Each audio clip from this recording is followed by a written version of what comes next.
বন্ধুরা, তোমরা হয়তো অনেকেই জেনে থাকো বা ইতিহাসে পড়েছো যে সতীদাহ প্রথা। তো সতীদাহ প্রথাতে সাধারণত যেটা হয়েছিল তৎকালীন সময়ে, যে স্বামীর জ্বলন্ত চিতায় জীবন্ত স্ত্রীকেও দাহ করা হতো। তো আজকে আমি চলে এসেছি আমার বাড়ি থেকে একটু দূরে তেমন একটা জায়গা। এই জায়গাটার নাম হচ্ছে মদন মোহন চক।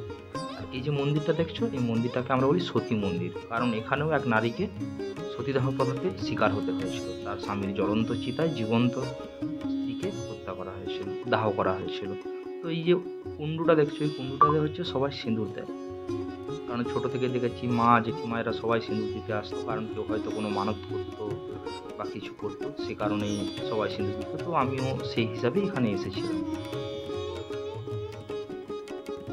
তো এখানে দেখা যাচ্ছে শ্রী শ্রী সতীমাতা ভরসা। আনুমানিক বিগত 300 বছর পূর্বে স্বামী স্বর্গীয় রামচরণ সাঁতরার চিতাতে সহমর্তা হয়েছিলেন কিশোরী বালা সাঁতরা ও সতীমাতা রূপে পূজিতা।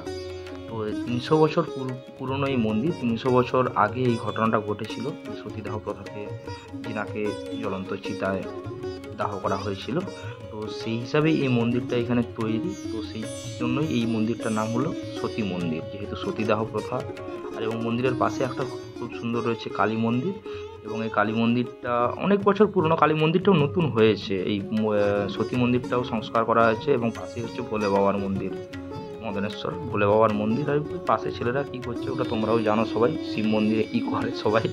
আর এই যে দেখতে পাচ্ছ, এই যে খেলার যে এই যে মাঠটা রয়েছে, এইখানে হচ্ছে বাজার বসে। এইটার বাজারটারও নাম হচ্ছে সতীর হাট।